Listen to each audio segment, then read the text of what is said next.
What is up, and welcome in to the Easy Smoke and the GM podcast. I'm your host, Ezra McCann, and I'm joined, as always, by my outstanding co-host. He's a Chicago Public League legend. He's a Simeon legend. He's a Grambling State legend. He played second base for the Tigers back in the day. He was all SWAC. He's now the head coach of the baseball team at Simeon, fresh off a regional championship in the IHSA playoffs. He is Brandon Williams, a.k.a. Coach Smoke. And we've got our NFL draft analyst, I guess, still with NBC Sports Chicago. We'll say that. We're not going to get too much into that. You can catch him on the Under Center podcast on football night in Chicago. Man, you've been everywhere during the draft season. He is Glenn Morgan, our GM. Gentlemen, what's going on? How you guys doing? It's been a while. It's been a while since It's we been talked. it's been a moment, man. We have Brandon doing great things, man. Hey, Got to set that time aside to do great things and teach young men to be young men and how to appreciate winning and the whole process and the journey and all those other coach speak thoughts. That do good enough to some of the motivated talks that you had. yeah. I mean, year one in the books, it was a journey to get to this point. It was a journey. A lot of ups, a lot of downs, but I wouldn't trade it for the world. Looking forward to year two. Gonna be better than ever. That's all I could say. But also, I mean, like in the intro, you mentioned Simeon, Grambling alumni. Shout out to them Grambling Tigers who won the SWAC baseball championship SWAC this year. champs. So that was big time, and big shout out to Cameron Buford, Chicago's own Jackie Robinson West Little League World Series participant. Will go down as the greatest Grambling State University baseball player of all time. Wow. And I am proud to say that I personally know this kid, has personally worked with this kid, and to have shared a number with this kid. I wore 6 when I was at Grambling, and he just made 6 the greatest number in Grambling history. So to say that I've been able to put that number on, shout out to him, man. Like, amazing career. Just wanted to give him a shout out. All-time home run leader in Grambling State history. 4-time all SWAC. That's 3-time first team, 1-time second team. Of course, capped it off this season with a SWAC championship and SWAC tournament MVP. So that's a resume that goes unmatched, man. Is he gonna be able to continue, or no, he's done. he's done? This is it. So hopefully he gets the that's a shot good at way the to go next out. level. Yeah, Hopefully he gets the shot at the next level. That's what I was at. That's what I was asking. Oh yeah. I thought you meant did he have any more eligibility? Oh no. Yeah, I'm hopeful that he'll get a shot at the next level, man. He should. He deserves it. So we'll see. You know, MLB, y'all talk about all this wanting to get black kids, black boys to play, baseball. But here you got a kid that's showing it, and he was passed up last year. So Okay. don't pass him up again. All right. Congratulations all around there, man. That's outstanding. While we were gone, before we get to the main topics, the Negro League statistics, Man. from Oh, 1920. Well, just bring it man. up. 1920 to I'm glad you did. 1948, Right. have now been integrated with the Major League Baseball statistics. No, I think no. You can't say that, Glenn. If you not watching, he had those birds flipped up. But Double birds. but here's the deal. You know what? Number one, it needs to be celebrated that these were world class athletes, playing at an elite level, and they weren't looked at that in that way up until over the 2020 when they decided to make the Negro League, all of the Negro Leagues, was 7 leagues, part of the major leagues.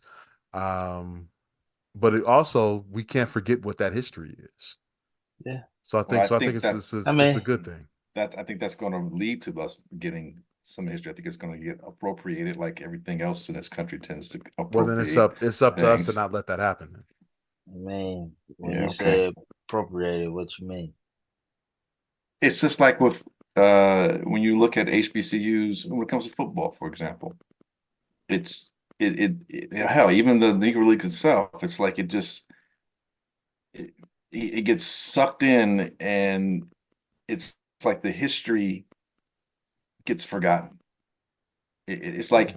It's like I felt the Negro, and I'm not the baseball aficionado that you are, Smoke, not by any stretch of the means, but I do love sports, and I enjoy my ethnicity. You know, I'm a Yeah. big fan of that. Okay, lifelong fan, and I always felt the Negro Leagues was mine. I didn't Mhm. care about major leagues in terms of the Negro Leagues needing to be accepted by them. It's almost like Mhm. it feels condescending in a way. It feels like, okay, we're finally going to acknowledge you guys, and it's not going to be accepted by the bulk of people, and by the bulk of people who are the traditionalists, so to Yeah. speak.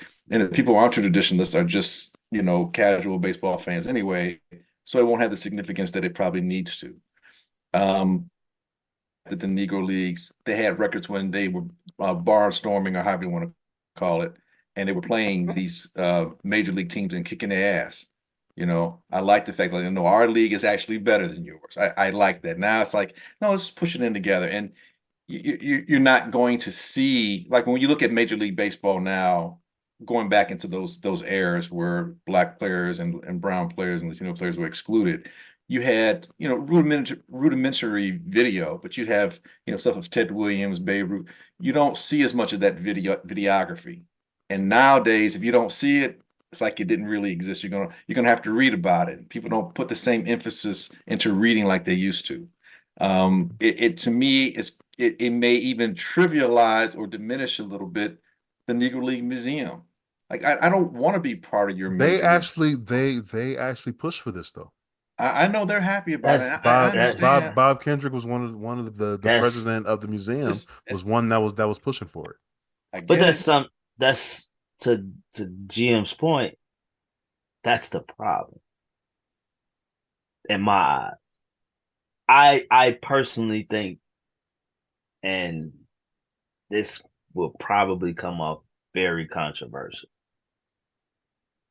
As grateful as I am to Jackie Robinson, I'm just as opposed to him integrating baseball. We lost what was ours in that sense. Now today, if we look, we fought so hard to be included, right? Now today, we're begging them to take us. I just said how Major League Baseball is making these excuses that black boys are not playing baseball. But how did we get to this point? If the Negro League still existed,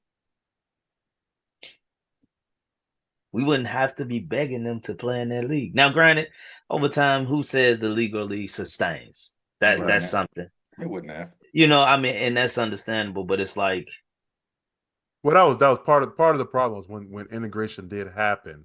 Um, they took our best players, but then didn't invite us into the room to be owners yeah, I mean, of teams. it's So that's part of the history that once again I said that can't be forgotten. mhm. So I think it's up to us as uh, being stewards of the game, so to speak, um, to keep that history alive.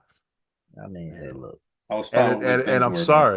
I'm sorry. I think it's cool um, that Josh Gibson is the greatest hitter of all time now statistically. I But mean, you know how that's gonna play out in real life, man.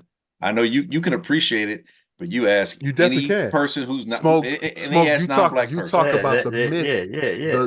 the myth that is Babe Listen, Ruth. listen, Josh and Gibson has some myth in him too. he You might know, be a myth as well.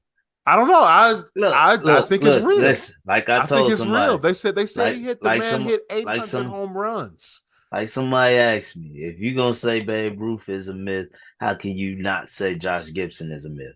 If it takes me to say that, then hey, Josh Gibson's a myth too. I could care less.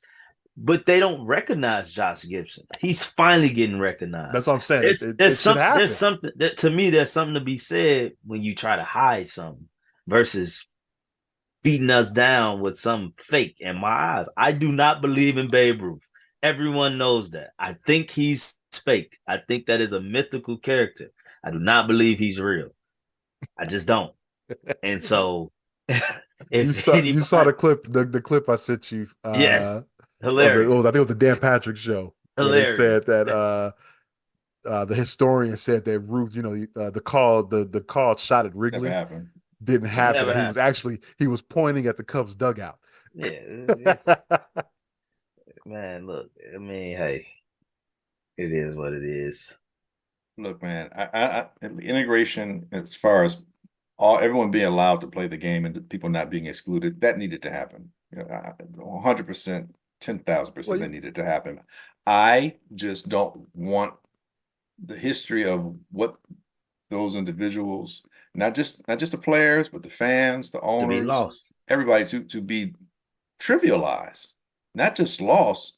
Loss is one thing to me. Diminish to me it seems worse. It's like and to say, well, okay, we finally gonna do you a favor and allow I don't need your hand out at this point. I don't screw that. Let me keep our stats are our stats. This was separate from that, and I'm fine with that. I don't need to be included. So what does that do? What does that do? What does that really do? Including the stats. What does that really do? What does that really say? I it need you gives to it gives it gives more exposure to those players. will it will it really? We'll see. I, I, Time will tell. okay. I think it's Major League Baseball kind of patting itself on its back 100 years Absolutely, later. absolutely, absolutely. That's true. I'll give And you that. I hate the And once again, condescending. it's up to us to say, "Hey, these are the true facts of what was going on during that time," and Yeah, and lay it out there. uh, yeah, not a fan. I just want to go on All right. record. I'm not a fan, and I I just no, and screw you because some of the players that they took when they finally took them were like in their damn mid-30s and late 30s, and then sometimes they wouldn't even play them. And then sometimes they had quotas, just like they did in basketball, where they would have no more than three on your team. Meanwhile, and how do we know that they were that the league was if as good, if not better? Because damn near, I forget what it was from like Jackie Robinson winning to the MVP to Roy Campanella and a few other folks like and Willie Mays, like for like in like a 8 or 10 year span, like 6 or 7 of the MVPs were the guys that came from the Negro Leagues. Mm-hmm. And it's just like, dude, like that. And you have to imagine that if the average player was good for baseball in Major League Baseball, and you taking from the pool of Negro I League players, the average player was probably just as good as average player in the major leagues. So Well, yeah. I why mean, wouldn't it? Why would it? So the screw you, not you, but screw you saying that we need to have you incorporate our stats to legitimize us. F you, don't need you to legitimize us. We're legit to begin with. Screw you, you missed out. Kiss my ass. And not only that, but you had a lot of Negro League players going down to South America playing ball and running shop down there, and a lot of Latino players. And again, it's just like you want to do a dive, you do your documentary series on that. Focus on those leagues in itself. Don't whitewash it and then sit us in under there and say like, hey, we did right. F you, you didn't do right. You were exclusionary. You racist sons of bitches. So no, F that. I'm sorry, man. That's some bullshit, bro. there you go. No issue. No issue with that. No issue with that at all. Um, segue. And this is man. Now we go from racism to misogyny. Oh, man. This Caitlin Clark effect and Angel Reese effect is real, gentlemen. Yeah, The WNBA is being talked about by everybody, rightly so. and man, it's a good thing. I'm not gonna say it's a bad thing. It's a good thing, you know. But I guess we could just start on what happened this weekend. Uh, Chicago versus Indiana, Caitlin Clark versus Angel Reese, and Kennedy. What's her last name? Carter, Kennedy Carter, Carter. Carter. Kennedy Carter gave a nice little hip check Yeah. to Caitlin Clark, knocked her down, and the world went crazy. How could she do that? Meanwhile, a game or two earlier, Angel Reese got choke slammed. And the world didn't go into up arms about that at all. No I one mean, talked about it. Nobody. very few. It's like, oh, hey, she Nobody. took a hard foul. But she took a hard foul. Jesus, that's a WWE takedown. What the hell? But I will, you know what though? I will say this. The women's game is a physical game. It's a lot more And I've physical than seen, that. you know what, I've been going back and I've seen a lot of different instances where they don't treat their rookies very well. This goes back to when a young Candace Parker got into the league and they were giving her some the business, It came at the pretty so to girl. speak. Yeah, yeah. So is that an issue? Is it, should we expect, women's basketball to be less physical than it is, or should we just let them play their game? What's right here? I mean, to me, I don't necessarily know if it's physical or as if it's chippy. C, both A That's a and good. That's B. a good. Yeah. I think I it's C, both A and B. uh, I Watching can down see low. that may be true, especially because there's no above the basket game. Right. Everything's below the basket, so that definitely could be true. And you're in a confined space. Yeah, yeah, A lot more blocks in that league Yeah. because they can't definitely. jump. Yeah. So I could see that, but to me, I'm one that has watched NBA basketball like Through the for a years. long time. Like, I mean, watching Cynthia Cooper and the Comets winning 4 straight. Like, I've been watching WNBA basketball, and it's always been competitive. I mean, yes, it's not the NBA. It's not men. It's not what you're accustomed to watching men, but it's been entertaining for me to an extent. Mhm. Like early on, it was really entertaining. Then it had a stretch where it's like, what's going on here? And Mhm. then, now it's starting to get that notoriety again. Mhm. What I dislike about this whole thing is just thinking on the aspect of the athlete itself. Don't sit up and tell me I should be grateful for somebody that's my equal. I don't give a damn what y'all think about her and what she brings to the game. Mhm. We're both in this league together. Mhm. You're my equal. Honestly, you're not even my equal yet as a rookie. You're a rookie. Yeah. Right. Like, so don't tell me I should be grateful because she's bringing this, and that to the league. She hasn't proved anything yet. I don't want to speak ill to Caitlin Clark because I am a fan of hers as well. I like to watch her play, but anything can happen to where we might not see Caitlin Clark again. Anything can happen. So to sit here and tell these people to be grateful or constantly saying that they're hating or they're envious, no, they're competitors. They're competitors in my eyes, and it's weak to me to see so many men on TV speaking Condescending. Condescending. speaking this way. Yeah, That's just condescending. weak to me, dog. I agree. Like, it's weak.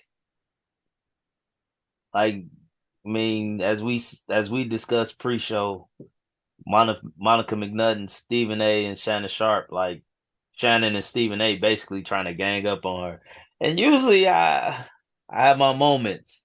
I'm not ashamed to say this. I have my moments where it's like, okay, the woman, like, this probably ain't your argument. So, but in this case, like, they would, like, this is her argument, and y'all trying to bully her, and Mm-hmm. she held her own. She wasn't Mm-hmm. having it. Y'all down, and she was 100% right. Mm-hmm. Like, Stephen A. want to say nobody talks about WNBA basketball as much. Man, dude, when? And I watch the show all the time. When was the WNBA spoke about on First Take until now? To now Until that it's recent. popular. It was always an To, afterthought. to now that you have Afterthought. Maybe when the finals are on ESPN and they want to promote it, they'll talk about it for a minute. That's about it. man, the Sky won the championship 2 years ago. Was that 2 years ago? Yeah, about 3 years yeah. ago? 3 years ago. 3. 3 years ago? Because the Vegas won back to back, right? Right, Yeah. right. You're right. And Exactly right. not many remember these things. Tell me how this was being talked about. Yeah. We're spending so much time talking about Caitlin Clark, but we're not talking about Asia Wilson, who's a beast. Right. Dominating. Back to back champion. We're Best player not in the talking league. about Breanna Stewart, who to me is the greatest women's basketball player that I see. To me, I ain't gonna say greatest, the most decorated. I'll say that. Like, we ain't talking about these things. We talking about Caitlin Clark because she grew. She built that underdog narrative. That's what she built. She built that underdog narrative. She was at Iowa. No one saw Iowa being anything like that because she wasn't at a traditional power. And she made them into a contender. Mm-hmm. Didn't get over the top, but made them into a contender. Shit Sounds real familiar. it really does. The NBA, but Indiana State, anybody? Yeah. As I'm talking, I'm like, damn, this Well, sounds that's like Larry Bird. it's Larry and Magic. To some degree. Yeah. Well, the WNBA should have put them on the best team, and maybe you get a champion in the first year. Because I tell you one thing, you constantly trying to back a team that ain't gonna be shit is not a good look. Well, to your point early on, and I hate to say novelty, but in to some respects, when the WNBA began, it kind of was a novelty act, so to speak. And people were interested. Let's see what's going to happen. All these years, women were allowed to play. So many great women athletes, Ann Myers, so other people you didn't get to see, Woodward, all these, female basketball legends. So let's see what happens when you give them a league and you put some of these players out there. And it's just some of the stars that were there were aging stars. Teresa Witherspoon, Cynthia Cooper, Cheryl Swoops, and so forth. And you had a few young ones. Lisa Leslie was kind of in the middling part of her career age wise. So it had a little bit of flourish early on, and like as you said, it hit a big lull. Like it's like they needed the NBA to help them survive to some degree because they were not making I'm money. sorry to cut you off. But remember, they were coming off of the Olympics, where they had built all this notoriety, Right. with Lisa Leslie, with Jennifer Azzi. Jennifer Azzi was on that team. Yeah, Rebecca Lobo, Oh, right. Dawn Staley Dawn Staley still, yeah. But was again, on that team. this was like their third or fourth Olympiad. Right.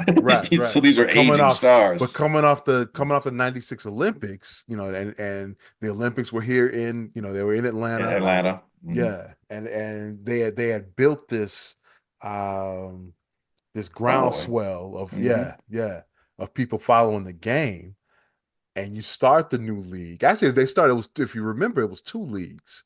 There was the I think it was like the American ABL or something, the American ABL, Basketball League. yeah, the Something like that. ABL. Some players went to the ABL, and then the WNBA started, and I think they lost that momentum, Steam.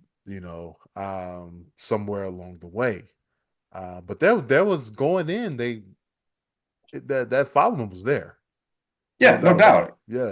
Clearly, and they had been, and it was a bit of a novelty thing to some degree. And the back end of the NBA helped tremendously, and then it continued to help when that groundswell, as you mentioned, the steam was kind of lost and subsided.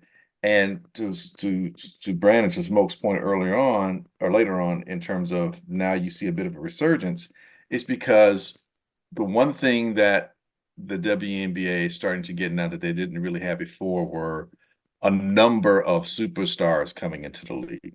If you ask me, and I watch probably more women's college basketball than I did the WNBA, and I always thought that the women's college game was more exciting than the WNBA, believe it or not. There were some more exciting players. Some schools that were traditional powers. Obviously, I'm a big Tennessee person, so they were very good for a long time. That's why you were watching. Oh, that definitely drew me to it, no doubt. Yeah. But with that, you get rivalry. So you see Connecticut. I hate Connecticut. Just like I hate Alabama football and Florida football. I hate Connecticut women's basketball. I call it rat face all the time, but probably one of the top 10 greatest women basketball players of all time, and Diana Taurasi. Give her respect. She's an old goat, as they say. But anyway, point being, some of those stars, they didn't have that element that translated, or there weren't enough of them. And then, as you mentioned, kind of the out of nowhere kind of thing, kind of the story with Caitlin Clark and having to go back-to-back years and her getting to the finals back-to-back times, and how she plays. And it's very reminiscent in a lot of ways of Curry in terms of just pulling up from anywhere and hitting, which in college, it And the drew a lot. story. Right. Story.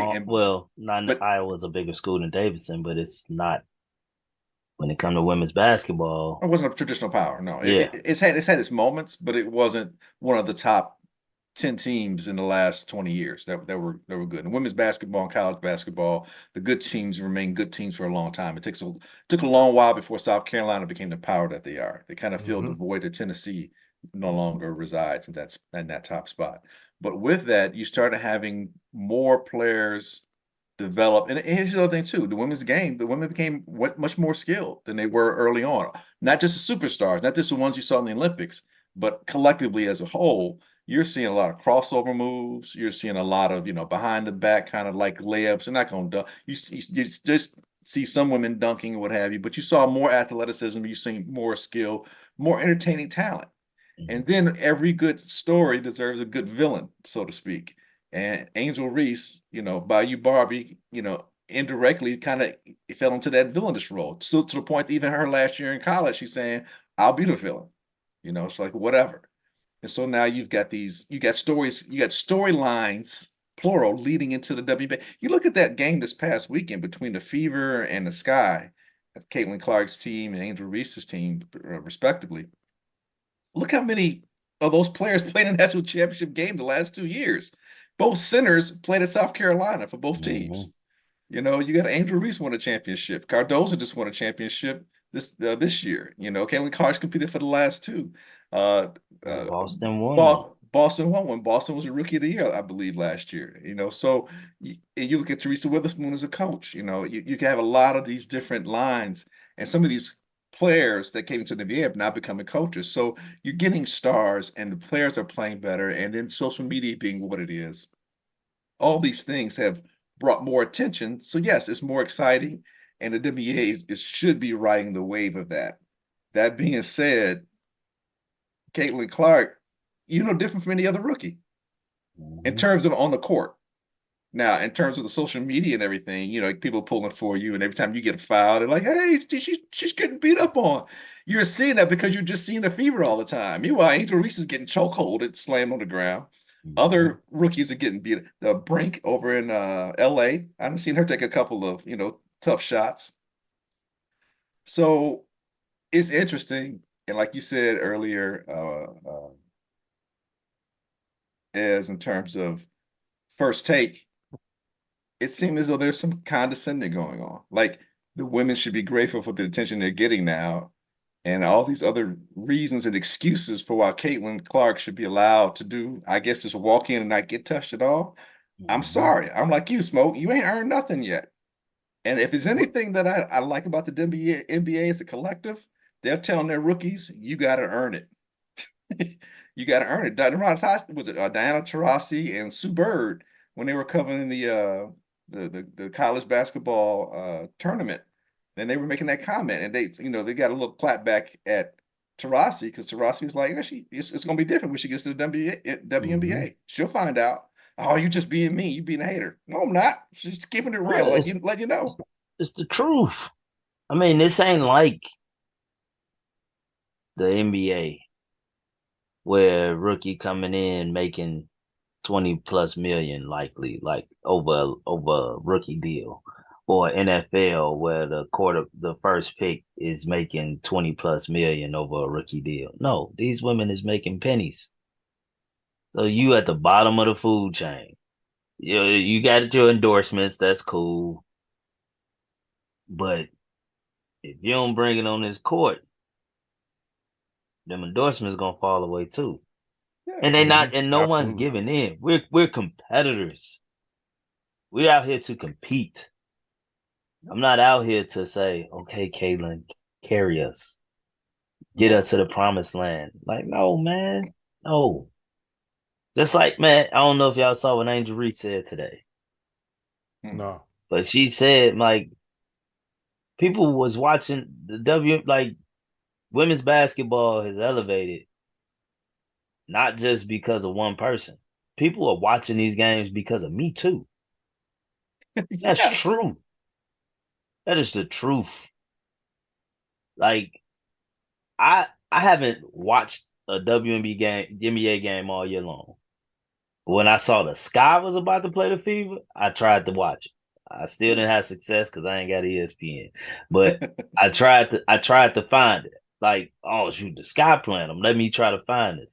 Because it wasn't that Caitlin Clark was playing, because she's played a few games this year. So I could have easily just watched her play. But no, she going against Angel Reese. Mm-hmm. I want to see that. Mark, I saw it throughout social. I was watching. I didn't watch the game. I'll be totally transparent and honest. But I did see on social media where it was, a lot of people out there, both men and women, were talking about, oh, I got to get in front of this TV Right. to see this game. Same way. And I So watched a good portion of it. My daughters yeah, who don't watch sports sat down and were like, "Oh, is that Angel?" They didn't say it was that Caitlin. Of course, they talk about Caitlin too, but my one daughter was like, "Oh, is that Angel?" She's more excited to see Angel than she was Caitlin. And then they're asking who some of the other players are.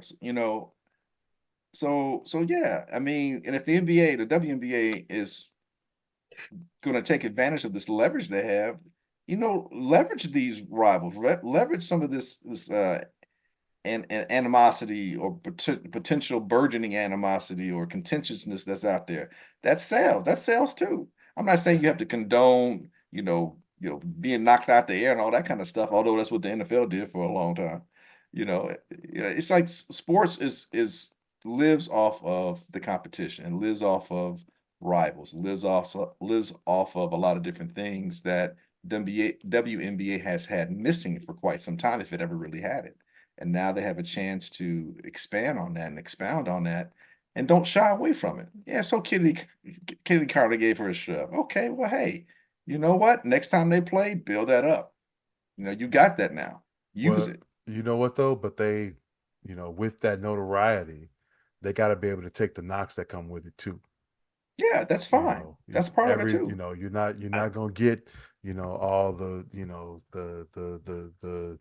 the glorious reporting going on about your league all the time. Sometimes you're gonna get criticized, That's I fine. think the and issue. they need to understand that. Kennedy Carter, after giving the hip check, she goes to the podium after the game and says she doesn't want to answer any questions about Caitlin Clark. Well, no, you gotta accept that. You gotta embrace that, and talk about that. This is, you dealt a big blow to one of the elite stars of your league, like it or not, right now. You gotta embrace it. And yeah, you can't shy away from that. Um, and I think the Sky's PR team needs to uh, They need a big shot. act like that. Act a little better with that. Angel Reese was asked to come to the podium because I guess the media can't go into the locker room. You know, Right. so they have to ask for the players that they want to talk, and then they're supposed to be available. And Angel Reese decided not to talk after the game, which she ended up getting fined for, and rightfully so. But But man, this is a time but Right. Right. but Players you are know gonna to get what? keep hurt. to keep the WNBA keep that momentum going. That's But what you need. but is that not keeping that momentum going? When have we heard about a woman not going to the podium? When have we watched press I conference don't for the think I was going to say WNBA? I don't think we've When cared about anyone going to the exactly podium. like it seems negative. It seems like it's taken away from what they're trying to build. But in retrospect, it's actually building. Damn, she was so upset she didn't even want to go to the podium. Damn, she got fined $1,000. Listen to that. $1,000 for a professional athlete. That's insane. And the Sky got fined $5,000 as an organization because she didn't go talk to the podium. Like, when have we even heard any of these type of things? I honestly I've never heard that. And I think that was like, Monica McNutt's point. Yeah. It's benefits to every angle in this. Every angle in this that people are not really understanding.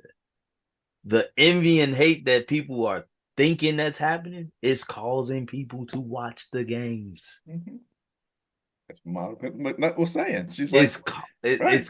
it's causing people to guess how the viewing for the next Sky Fever game It's is gonna be going to through the be roof. bananas. Yeah. Yes. It's going to be bananas because people are going to want to see what Caitlin Clark do to Kennedy Carter and vice versa.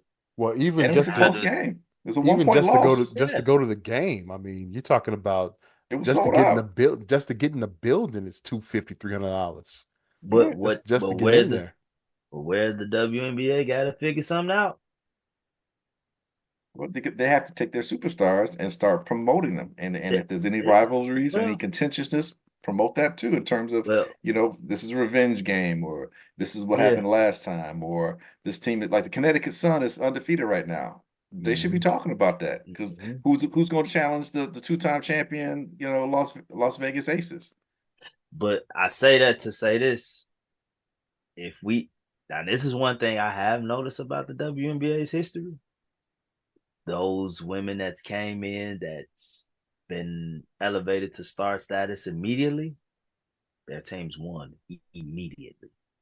Yeah, Immediately. they did. Kansas Immediately. did. Yeah. You can't name one that was elevated to the status. If you think of all Candace Deladonna Parker, maybe. but she Deladonna wasn't maybe. the number No, one pick. no, but She wasn't the number one pick. Della Don won pretty. I mean, she got there pretty early though. She changed the landscape of the Sky. The Sky, Right. yeah, the Sky were terrible We until she just got couldn't we there. just couldn't get over the hump. Right. But she also won the number one pick in that draft, if I'm not mistaken. That was Maya Moore, right? I think you're right. Didn't she get I think drafted? she was two. She was two. And Maya Moore, Pretty much fine. instant success. Yeah, with the Lynx or The Yeah. Lynx, Minnesota. Brianna Stewart, if I'm not mistaken, won the WNBA championship as a rookie. Like it. So we talking this Caitlin Clark stuff, and they talking about being grateful, but they're 2-8, 2-9. like 2-9, like the WNBA better figure out a way to get her on the winning side, or this fairy tale is going to end very quickly, for real. Well, they keep getting number one picks, you back-to-back number one picks, and you looking like you're gonna get a third. It'll work out eventually. Hopefully. Look at the Bears. 2 straight number one picks. That's called a segment. So the last time we talked, the Bears drafted one Caleb Williams. They drafted a guy named Roma Dunze. I guess he's supposed to be a really good wide receiver at 9. Wait, so a guy named Rome and a guy named Troy were drafted in the same draft? Interesting.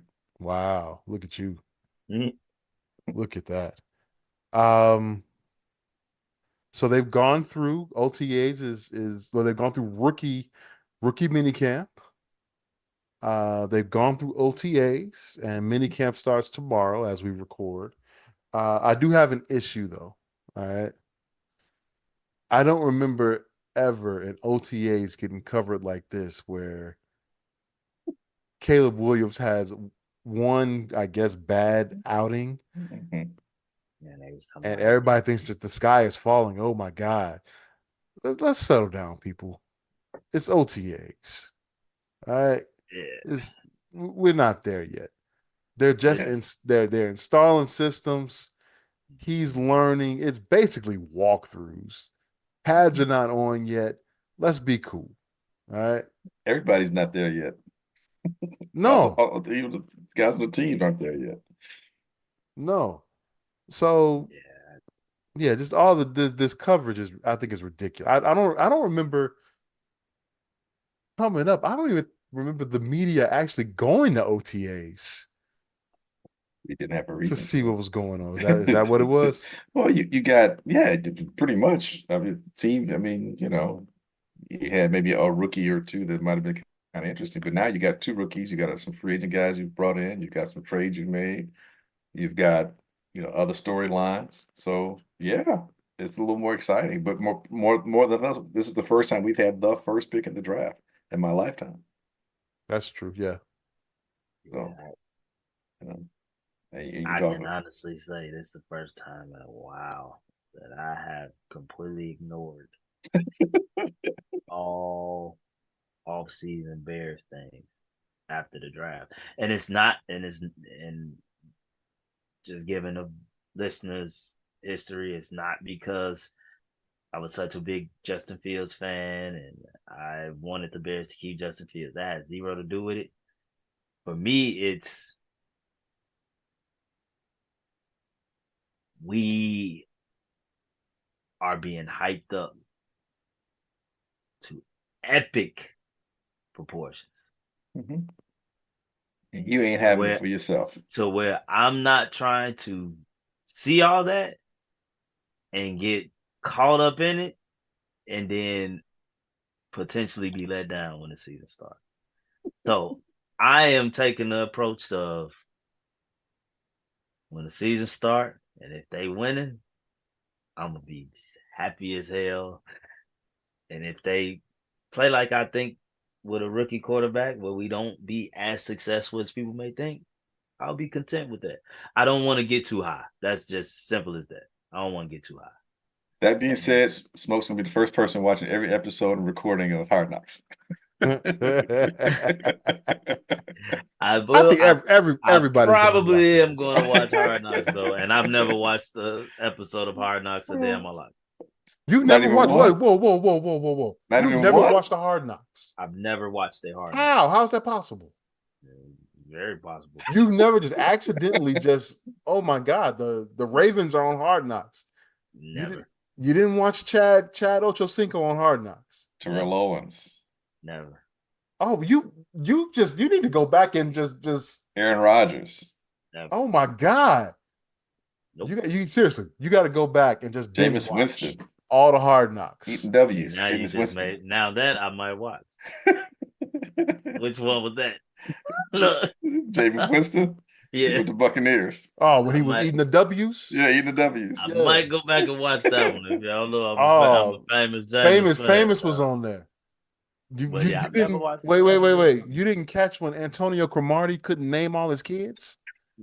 That's right. That was the Jets. That was the Jets, wasn't it? Yeah. They've had the Jets twice. They've had the Bengals twice. Oh my God. He couldn't. There's But Mikey, he's 3, and there's Johnny, he's but 3. just All right. but just thinking of that, like they wanted Justin Fields to do the quarterback thing last year, and the Bears didn't do it. They didn't want the Bears to do the mid-season. They didn't get selected to do the mid in season Hard Knocks. It was like now all of a sudden on paper we're supposed to be so great. Now they couldn't get away. They didn't want to do it. You know, it was the perfect storm at this point. This just seems Hollywood. They couldn't get out of this. This just seems too There was no Hollywood way. for me. And believe me, they tried their best. They took the London game. All right, so they got rid of they lose a home Oh, game home game. to go to London. What was another thing they It was did? something else. Was it a Sunday night Um, game or the oh, Thanksgiving they Doing game? the did. Hall of Fame They took the game. Hall of Oh, Fame Hall of game. Fame game. They That's right. took the Hall of Fame game. And still, We'll come in early. It's Three just of our guys are going into the hall. No problem. We'll do that. They did everything they could to get out of it, and the NFL said no, you got it. You got to go. It's your turn. right, it's your You're not turn. getting out of this. And part of part of it I think is Kevin Warren too, because Kevin Warren seems to be a guy that enjoys publicity, and I think it's a good thing, man. I don't think I've ever come out of a Hard Knocks having a bad feeling about a team. Not necessarily that they're going to win, but just usually it's feel good stories coming out of them. The Cowboys won. And you like, yeah, that's the Cowboys though. Just saying. But the Lions, Yeah. I know they're a division rival, but I really took a liking to that team because Yeah. of watching Hard Knocks and especially Dan Campbell. Yeah. He just had a personality. That's a guy I would want to play for.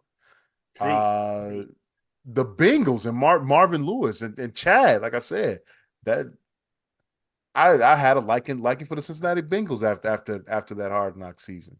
The first time they did it, the Ravens. You know, I can't name a team like other than that Cowboys. That was a bad. You know what? No, The that was an Dolphins.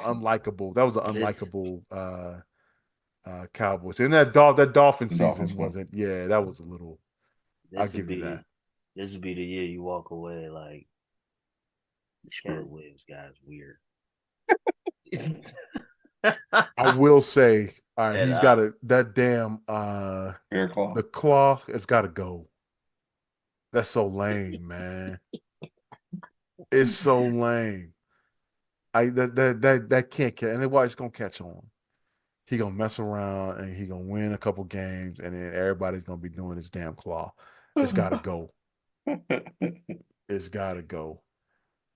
Um, since we were gone, also the full schedule came out, and Smoke, you were talking about not wanting to get your hopes up. Tell when you, did the week schedule one ain't go. come Week out? one ain't no gimme. Okay, here's the deal though. Got six Remember division last year, games. we had Sean Sierra on, Hmm. and uh, he told me I was crazy because I said the Bears would be lucky to win 7 games, and what they do, They blew 10 games. they It's did. only won 7. They won 7. All right, What are take you a thinking guess this on year? what I got this year. 8 and 9, No, 6, no, 6 and 10, no. 7 again. 11 and 6. 12 and 5. Ooh, You out of your double damn mind. digits. Hey, I'll say it first, Sean. Whoa. You out of your mind. 12 and 5. It's impossible, Dude, they dude. this team could possibly going into the bye week be 6-1. So you're saying they're just losing to Houston, Yes. and you don't think playing Jacksonville in London, which is like a home away from home for them, and we're not used to with a completely new uh, offensive coordinator, new quarterback, Okay. all that stuff. You think that Jacksonville game in London is favors us? I'm hoping that Eberflus is not Matt Nagy. And Matt Nagy's issue when we went to London was what? He's Matt Nagy. That was his first issue, We didn't get there till Friday. right? And so by the time we acclimated to the time, They were out did of I say that? sorts. Yeah. Yeah. I was there. And then they woke up in the fourth quarter like, oh my God. And they, tried to come back. It was too little too late.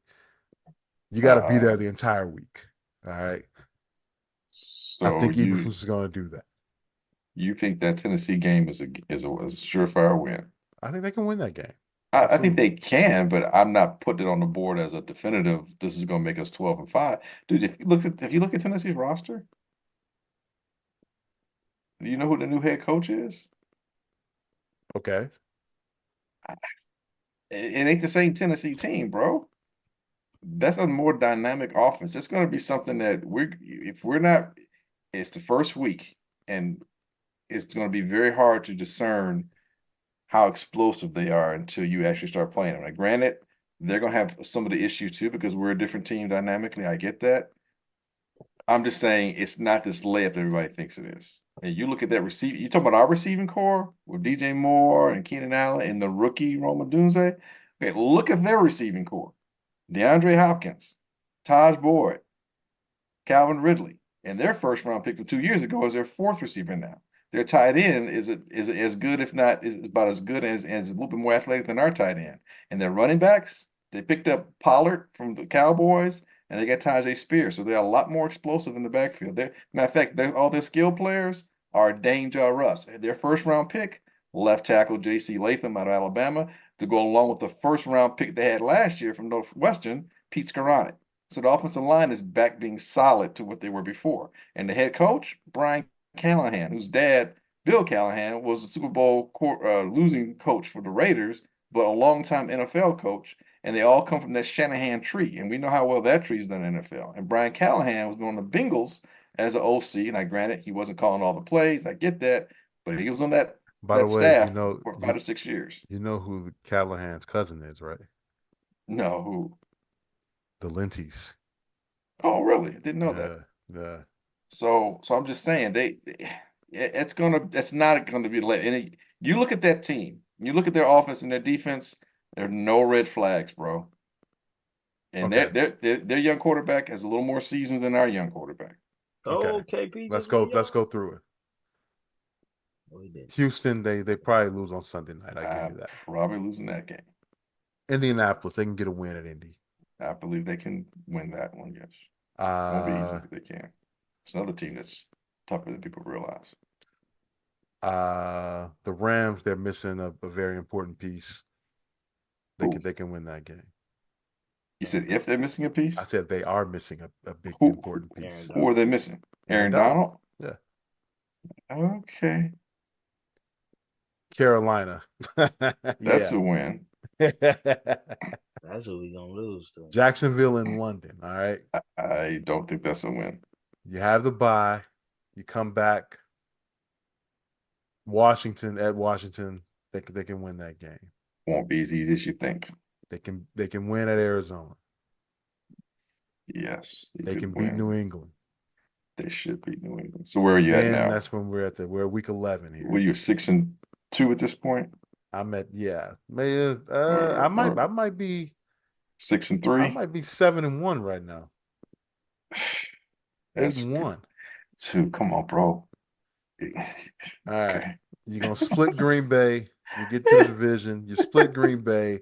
You split Minnesota. You split Detroit. We've already done that. All right. Okay. So that's 4 losses. And then you're at San Francisco. San Francisco and Seattle both would be fighting for the division title at that point. Okay. And not the division title, for playoffs. Those aren't going to be easy wins. And here's the thing: 12-5. by the time we face our division, which is starting week 11, that's 10 weeks of film that they have on us that they wouldn't have had if we played them intermittently before all that. And we got film on them too. I'm not saying I'm pumped up. Man. Yeah. All I'm gonna say is this: if the pressure wasn't on that kid already, 12-5. Yeah, 12-5. Yeah, 9-8, bro. 9-8, and I consider that because here's the thing you're not factored in: we're not deep. That is true. An injury it's football is a game of attrition. Montez goes down, the wrong guy goes down. That is true. But they're going to sign another defensive end. We know that's going to happen. He's so great that he's just that great dude just out there floating around and no one's picked him up yet, huh? Well, he's somebody that's we trading for one? Is that what you're telling me? No. We're gonna sign someone. Whether it's bringing back Ngakoue, That worked out so well last year. He was hurt most of the year. Like I said, so because that worked out so well last year. Hey, you know what? Let's tap into that vine again. That vein of success, dude. 12-5. You heard it here first. I have no record prediction. What I want to see is passing records be broken. Oh God, that shouldn't be hard. That's what I want to see. Just have to stay healthy. If passing records stay intact, we in trouble. 3,000-yard receivers, baby. If he stays healthy, I think that won't be a problem. I think you're looking at a season maybe not as good as Stroud's per se, but maybe not that far away from it. Like 38 to 4,000, like 3,800 yards, maybe like 300 yards rushing, maybe about three to four rushing touchdown, somewhere between 26 to 28 touchdown passes with about 10 to 12 picks. If he has that kind of season, I'm not upset at all. That's what I It's want to see. it's a new it's the offense is pretty much all new again, and it takes time. The offense takes more time than defense. You know that in terms of building that continuity and consistency. There's no everything's got to be developed. Rapports have to be developed. Learning how to deal with the countermeasures that other teams are going to take against you has to be developed. The coordinator's got to learn his players. He's got to learn his coaching staff, learn the players, what they can and can't do. And then when guys get nicked up, what these other backups can do. Just figuring out who the backups are is going to be probably as difficult, if not. I think the starters are pretty much. It's not a hard thing to figure that out. It's the backups, and who to keep and why we're keeping them. That's a lot. I think right now, if I'm hanging my hat on anything, it's the defense. The defense has to be the star. The defense needs to be the star of this team for the first half of the season. So, and then the offense, as it's developing. I mean, but you talk about that defense. The only weakness right now is trying to figure out what's going on up front. That's a big problem, bro. It is. It is. It starts at the trenches. It is. And then you need depth because if Montez gets nicked up, that's a big chink in the cog there. You still don't have someone that you definitively feel comfortable is your true three technique, which is really the engine of that defense to work. And as you mentioned before, there's no one opposite Montez to help balance that side out at this point that's proven. Yes, the back seven looks phenomenal. I'm so pumped for our back seven. I think even more, especially and specifically the defensive backfield. I think they're top 5 in the league without much argument that anyone can pose to convince me otherwise. But as good as they are, it's going to be a lot of coverage sacks. If you're going to get them, it's going to be a lot of coverage sacks. And I don't even worry about the sacks. I just need to generate pressure. No, just pressure. Pressure is all that matters. Yeah. But, you got to do that. And I think they'll be better suited against the run. The defense is fine. It's got to be the star, man. They're going to have to get turnovers. Special teams is going to have to do their part. That punter that we spent a 4th-round pick on, that dude needs to be a weapon. He needs to be as good as he was for Iowa. He needs to be better for us. He needs to be nailing these guys inside the 10 and 15 when he gets a chance or better. Hang time so they can't return the ball. Our field goal kicker needs to make the field goals. And the coaches need to coach accordingly. So don't go on 4th and 3. You don't have to do that now. Pin those guys back. Let the defense do what they do. Get the ball back. Put your offense in better field position. Play the field position game. Actually coach like they used to back in the day. Field positioning is part of that. So the coach is going to have to be consistent. The defense needs to be the star. And if those things happen, maybe those first 9 games, 6 and 3, with a chance to split with the division. Now you're 9 and 6. And then those other games, could determine whether or not we get into double digits. And again, that's with everybody staying healthy. Through 9, they're 8-1. That is insane. They're 8-1. That is insane. Okay, you want to make another Portillo's bet on this? Have I paid you back for the original? Wait, I did give you the original. Yeah, I remember that. You did. But was there another one? There was another one, yes. All right, I'm gonna hook you up with that. Well, no, we do double or nothing. Double or nothing. You want to go double or nothing? I've waited this long. Okay, Yeah, we'll go double nothing. Yeah. So you're 8-1, and I'm anything more than 2 losses. 2 losses or more. No, give me 3 losses or more. I'll give you 3 losses or more. So you can be 6-3, and it's a push. If you're above that, then it's a win for you. And if we're below, if it's 4 losses, I'll take that. I'll take that. I like that. I like those odds. And so we got 9. Yeah, first 9. Yeah, so through week 10. Right. So you got to be 7-2. I got to be 5-4. 6-3 is a push. Yeah, that works. Heaven help us if it's 3-6. That works. That works for me. Yo, real quick before we go, you would think the NBA Finals would be number 1 on our talking points list now, but the finals start this week. Dallas and Boston. I said Boston was going to get there, and the Mavs during this playoff run have looked really, really good. Who you guys got in the finals here? Going with the best player in the series. Who was that? Luka Doncic. Okay. I have the Minnesota Timberwolves still. No. You know what, man? Minnesota. I think Denver gave them or Minnesota gave them all they could, got through it, and they just didn't have enough for Dallas. Matchups, man. It really is matchups. They didn't have anybody stop Luka. Yeah. Or Kyrie, to be quite honest with you. It was matchups. And the Mike and the Anthony Edwards Mike comparison needs to stop right now. I get what you're saying, and I get it's a reminiscent comparison. I'll put that. It's like the ephemeral aspects of a comparison. I tell you what, though, I'll tell you where he's a champion.